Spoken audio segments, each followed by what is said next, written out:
How's it hanging, dudes? My name is Sean and welcome back to another Cyberpunk 2077 video.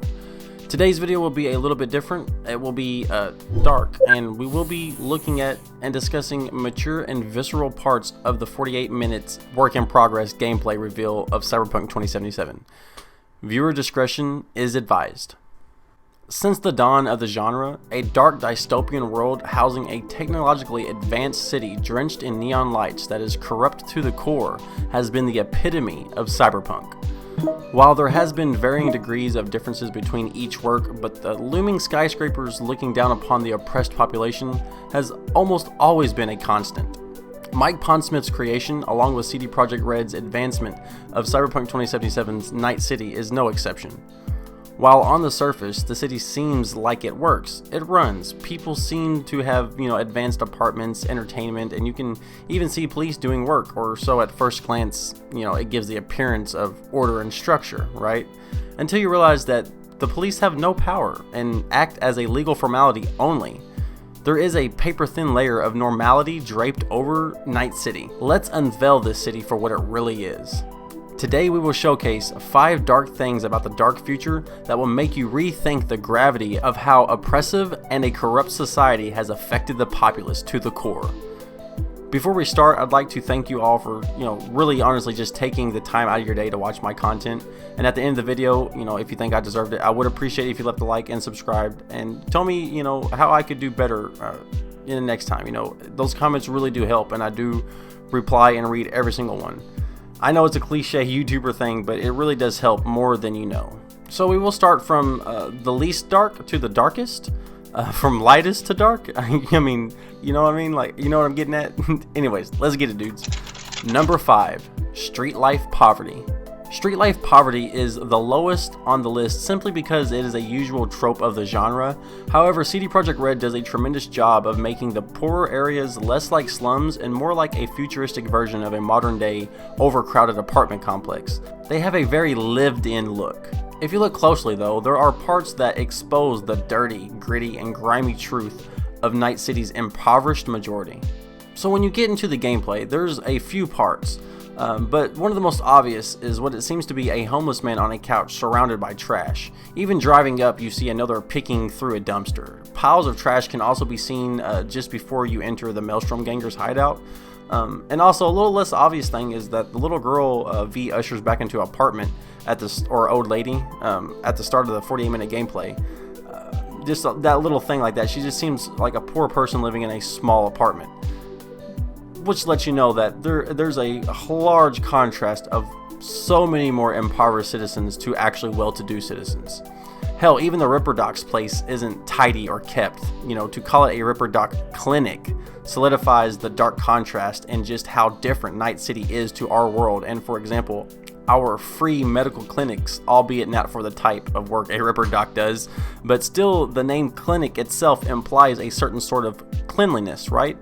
Or sterilization, the sort that comes with, medical practices. But here, no one seems to care. It's just another part of the muck. Then there are dark similarities to the less fortunate of the world, as we got a guy here arguing about eddies he lost somehow. Eddies are the in-game currency. Surrounded by advanced tech, most live in squalor. If you don't have the cool cyberware or dress the part, then you have no street cred and no reputation, which means you are even further down the food chain, cementing your place at the bottom of this brutal caste system.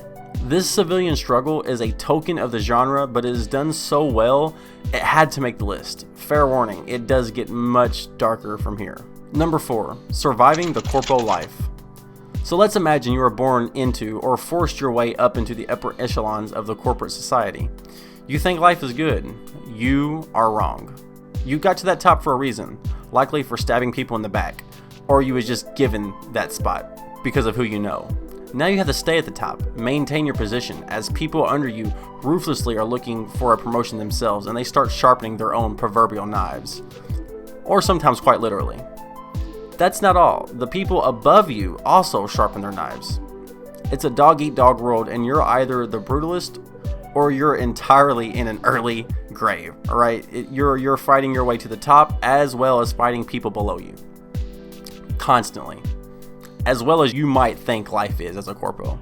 Let's take a look at this clip of the Militech CORPO hacking V. The act of this CORPO physically forcing V shows that there is no basic human decency. They jack into her brain to see what you are hiding, which means that even your own private thoughts and secrets aren't safe. Privacy is non-existent. The CORPO even has a random citizen abducted for, who knows what. It's obvious that they fear no recourse from the lower classes in which they oppress. Those are the obvious subtleties. But let's watch the CORPO again. First, let's take a look at the first contact V has with her.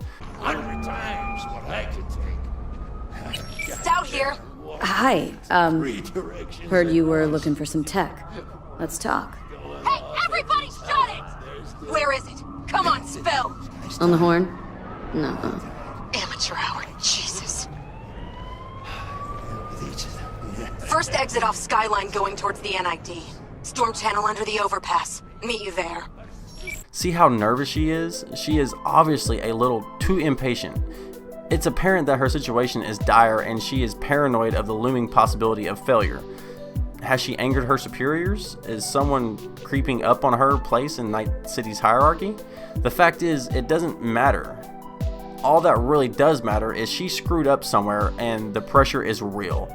And remember, this is one of Night City's privileged elites. So next time you insert one of those brain dances you love because you're enthralled by the life of luxury, just know that it comes with a great price and an ever-ending struggle for dominance. It's a dark existence for everyone as the corporate boot heel presses on every neck simultaneously. Number 3, a fee for basic human rights.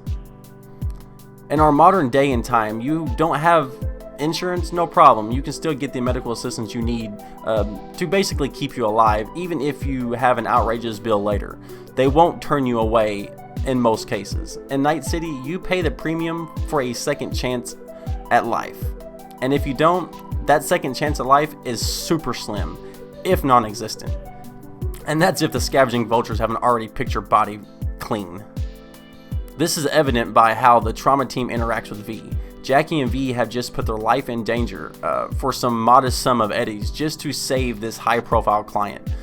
The duo carry the client outside just before the premium medical package alerts to say it will cover 90% of the cost, which includes reimbursement for any ammo used by the trauma team. That can get expensive. So it's no wonder why the majority of people don't have this sort of service for them to be able to access at a moment's notice. V and Jackie sit this client down as the trauma team pulls up. It's obvious that V and Jackie were the solos who retrieved that client, and the trauma team doesn't even, give a thanks. They don't really care. They don't even say thanks for saving us the ammo. They have guns in their face, and they're nothing but business. V may have done the job, but eddies are only a reward, and there's no thanks for the help. There's not even them wanting a briefing on the gang's hideout that they had just annihilated. That would be good for future use, right? None of that. There is a complete separance, a complete divide. If you want a chance at living, you have to pay the premium. The complete and utter disregard for others as humans is one of the most chilling things about Night City, and this scene expresses that perfectly. Number 2, the ice bath.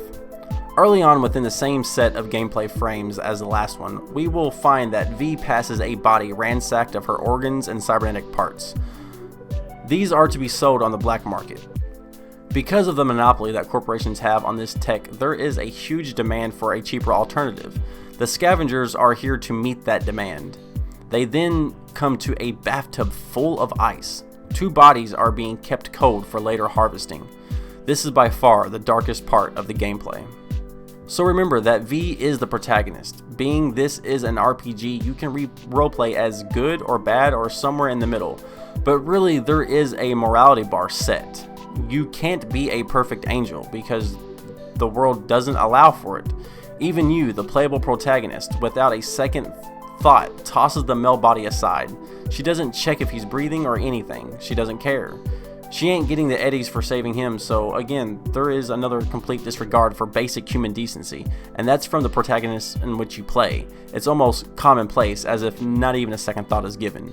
And this is the main character, which many would in fact deem the good guy, in most cases. The dark reality is, everyone is expendable, and the only thing that might save you is being on top of the corporate ladder. or having more eddies than anyone else. And even then, it's only a matter of time. Number 1. Earth is organized chaos. All the dark things on this list are pretty bad. If we look at the bigger picture, you can get a sense of just how bad the corporate stranglehold is on the entire world. Yes, this oppression spans the globe with very few places worthy of being a suitable place to live, right? Not very many places can be called that. While not every city is as bad as Night City, which was voted the worst city in America. In 2077, they voted my city the worst place to live in America. They all have one thing in common. They are run by the corpos. The world as we know it has ceased to exist. The United States no longer has a union of states, but rather territories owned and operated by different corporations, such as the Free State of California. The only thing that prevents any future corpo wars are clearly defined but loosely enforced borders where corpos maintain full autonomy from the national government. And that's the first we've heard about the government. Odd, you might think. They would play a larger role, right? It's sad, really. The US government specifically is relegated to the capital with, loose control over only the military and major ports for trade. The corporations obviously control the government on a scale that would make the Illuminati blush. The army's only function is to show up in force when the corporals don't have enough manpower themselves to quell a riot or some other large act of violence. And I know there are a lot of nuances and caveats to the government's role, but for time's sake, let's just suffice that it is a shell of its former self with no real power. Which means that the common person has, no one to appeal to for basic human rights. The fact is, as this dark time in the world's future, basic human rights are but a mere wispy afterthought of how things used to be, how things were. A nostalgic dream, at best, if the person is even old enough to remember. And for the ones born into this world, organ harvesting and corporal abuse is just part of the norm.